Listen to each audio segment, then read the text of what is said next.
All right, so this is the second series for the FSU defense. FSU just fumbled on offense, so Virginia Tech's starting on the FSU 35. All right, 11 personnel. Um, just looking at this pre-snap, looks to me like they're going to roll to a single high look. You can see that the field safety actually has outside leverage on the number two receiver. If this was quarters, he would be playing inside leverage. So that tells me they're probably going to roll this boundary safety to the middle of the field and play some type of cover one or cover three look. Okay, so man or a three deep. So it is man. You can see them roll. And Virginia Tech's going to drop back, and they're working like a slant bubble concept here. Versus man coverage. Taylor is you can see him false step at the snap, steps forward, and then opens up his hips right away. Not great technique at the line of scrimmage there to give up the inside so quickly like that. Like to see him be a little more patient there and stay square. But after that, he does recover really well. He's explosive. He's got the quick twitch, so he's able to make up for that. And the ball is thrown high, so that helps. Not a great throw by Jackson. A little too high off the fingertips. But yeah, good. Not good at the line of scrimmage. Good recovery by Taylor. All right, so now they're into more of a 20 personnel formation. H-back. And again, just like in the first series, they're going to work the boundary here. Take the H-back, insert him into that open B gap, create an extra gap, put pressure to the boundary here. But you see pre-snap how FSU's aligned with, again, the field safety is outside leverage number two, so that tells you they're probably going to roll to a single high look. So this is a different look from the defense compared to how they defended this play in the first series. And it's not as good of a look because when you roll this boundary safety to the middle, now you lose him in that run support to the boundary. So he's no longer there to be your overhang defender. If he were, like we talked about before, when this H-back inserts into the B gap, you would actually want your outside linebacker Adonis to take on the H-back with his outside shoulder and spill the ball to the safety, which means make the ball go outside to the safety. But now because they are no longer going to have that safety, you would want Adonis to play a box technique, which means he needs to take on the H back with his inside shoulder and force the ball back inside to the Mike linebacker or to these defensive linemen, to the rest of the defense coming from inside out. So you're asking Adamas now to box instead of spill. He doesn't do that. So you can see here he takes on the H-back with his outside shoulder. He spills the ball. Well, there's no one there to take on the ball carrier. So this one is on Adonis. And like I mentioned at the beginning of the play, it's not a great call versus this. Virginia Tech's already ran this look a few times. So, you're kind of at a disadvantage here. You kind of catch us on that. All right, 20 personnel again. H-back is set to the field. All right, now you can tell more of a quarters look to see the field safety. He's got inside leverage on number two.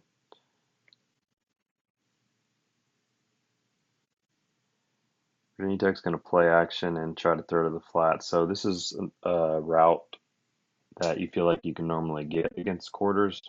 The flats are normally kind of a weakness because, just like we said before, this star here, he's reading the mesh point. So if he sees run, he's going to come up and play the run. So that only leaves you with two guys out here, your corners and man coverage. Typically, your field safety is playing man-to-man on this number two receiver if the number two receiver goes vertical. But they do have a check. FSU has a check, all quarters teams do, where they can actually tell the safety, you have the number two receiver if he goes vertical or if he goes to the outside. And that's the check they have called here. So when that receiver breaks outside, Westbrook still has him man-to-man. Westbrook does a good job here. You can see the number one receiver takes a stem that looks like he's actually trying to kind of pick Westbrook or get in his way. It's really good angle by Westbrook there. He was in a good spot to make the tackle, even if the ball was caught. Another throw by Jackson that's not a very good throw. He's not even rushed there. He's got all the space nowhere else to just make a good throw, but he doesn't. So, all right. FSU's got a blitz called here. They definitely are sending the star, sending Woodby through the middle. An interesting blitz concept there. They're playing basically cover zero here. Really aggressive call. There's no safety help anywhere. It's just man to man with no help. So Stanford Samuels entered the game for the first time, I believe, here. He's playing man to man on a slot receiver, which is tough because that receiver has a two-way go. He can break any direction. Really got to stay patient. Keep your leverage that you have pre-snap, which is inside, so stay on that inside hip. Stanford does a decent job there. It looks like the blitz actually does get there in time to kind of disrupt Jackson. Woodby's right in his face, so Jackson's throw's too high. So the blitz does what you want, gets pressure, disrupts the throw. Good stuff.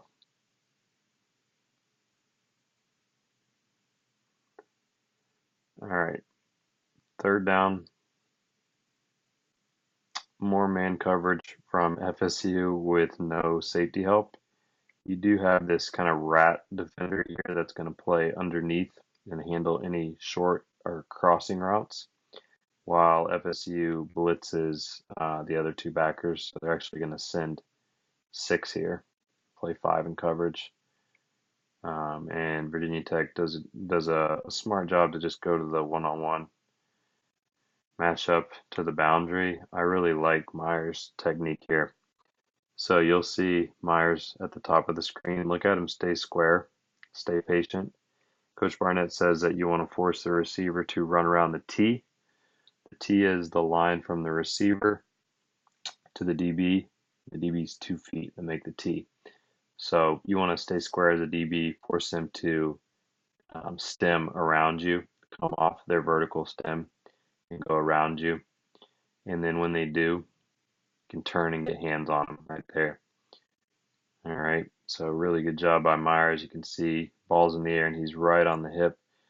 If you're in phase like this and on top of the route, you can look back for the ball. Myers does. And he's fighting to maintain position against a receiver that's bigger than him. Myers is pretty small, like Taylor, not quite as small, but you can body him up a little bit too. Myers just does a good job of staying with it and fighting through it there. All right, really good job there on the second series by the defense minus the one run there they hit. All right, I'm going to skip ahead to the third series by the defense. Should be right here. So they start him pinned up deep, and one of the things I want to mention, I've watched this a few times now, this game, and I think that in this third series here, you can see Barnett. After two series, he's now got a feel for what Virginia Tech wants to do. I think Barnett gets even more aggressive here. He starts to do some stuff to handle this boundary side, starts to mix it up. And I think he might, my guess is he starts to realize that, Virginia Tech's not comfortable throwing with Jackson unless it's just in a one-on-one matchup where he can toss it up, something easy where he doesn't have to read too much. And I think Barnett's okay with that. He'll play his one-on-one coverage and get more defenders in the box and play some more games in the box to try to disrupt things and be a little more aggressive. So Virginia Tech backed up. They're going to go to more of a 21 personnel. Look here, a little more heavy set. FSU's got this this Will linebacker, weak side linebacker, walked up. And pretty nice call here by Barnett. He's going to actually slant the boundary D end and the backer inside into the A and B gaps and bring the corner off the edge. And the DN gets free. They can't pick him up because he shoots inside two gaps. And man, this is J-Rob's first couple snaps, number 11. You can see the athleticism and explosiveness really popping there. He's got length and athleticism, gives you that you don't really get from Ime. And want to see him and Myers finish there, but the disruption's nice. Just got to finish that 3-yard loss instead of a no gain. Looks like pretty good job by Big Marv there in the middle too. Hold his ground and get a little bit of penetration. You'd still like to see him play a little lower.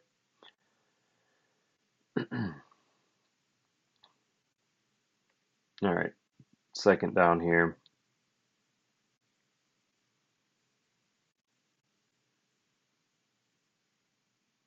Zone read from Virginia Tech. And this is good stuff again by J-Rob with the athleticism. He's upfield to play the quarterback on the zone read. He's actually athletic enough to come off that and make the tackle there when the quarterback gives. And another blitz at the corner.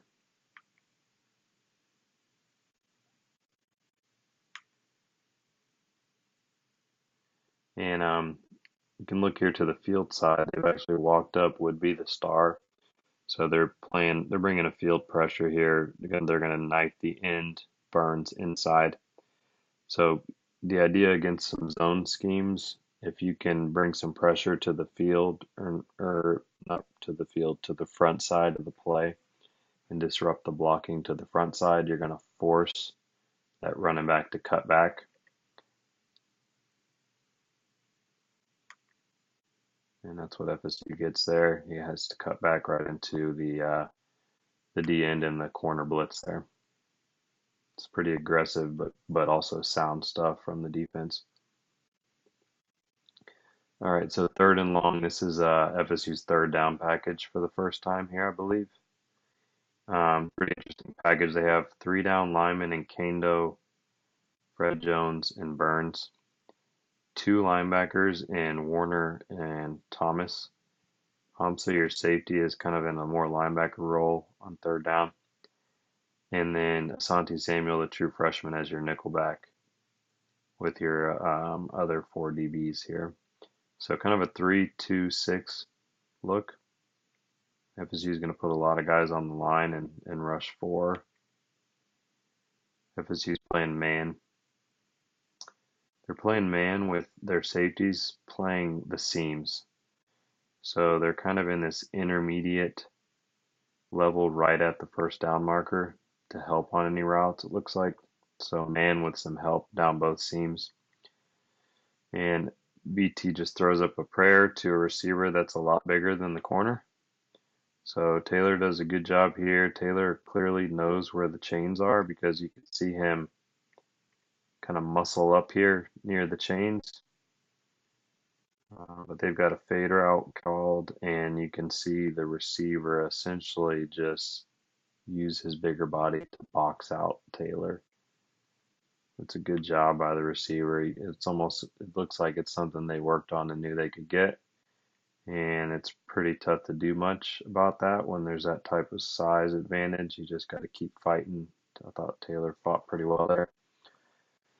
Can't really tell what goes on this next first down play. It's just a run that FSU looks to defend pretty well. Virginia Tech goes to a trips look. FSU is showing single high. And we're actually going to get a GT counter. The guard and tackle to the field are going to actually pull to kick and wrap.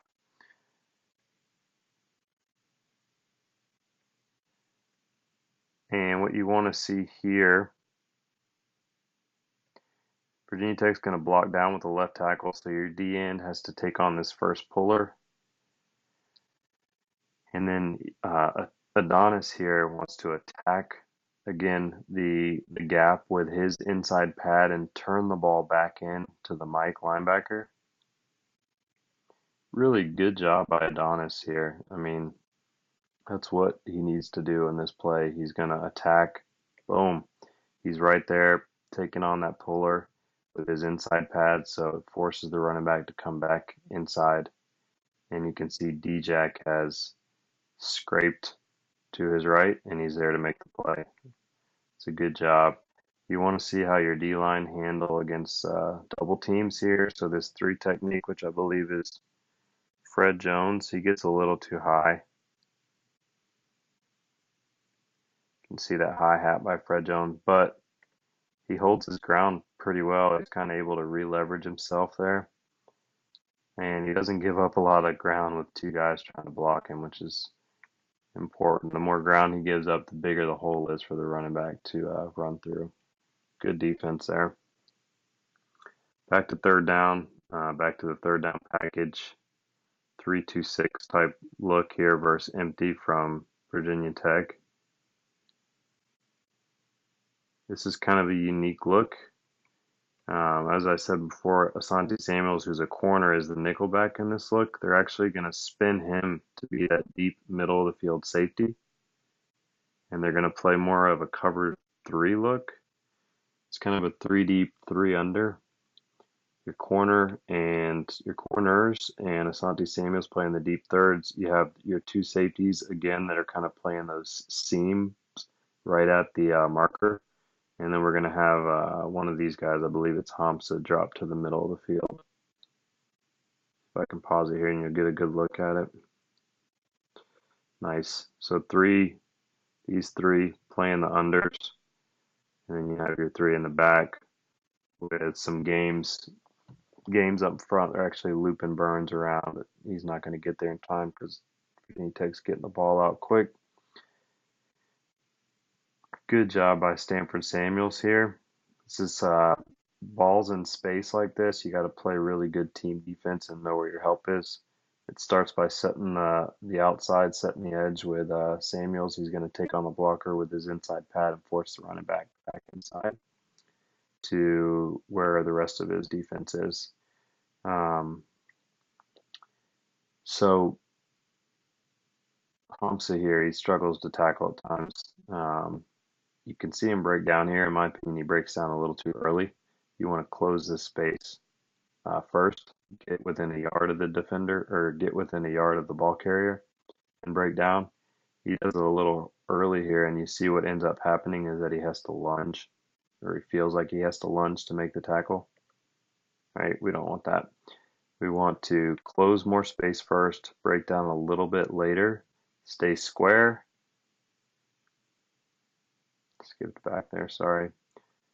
Stay square, and when we're not lunging and when the space, the gap is closer, then we can throw our hands up and through to wrap the defender. So hope to see continued improvement from Hamza because he is a missile when he's out there. He's a really physical player that can cover a lot of ground. Length, athleticism, physicality. He just needs a little more discipline and consistency. Luckily for FSU, this receiver decides to dance right there instead of get the first down. It's literally, there's no one in front of him, but we're happy about that.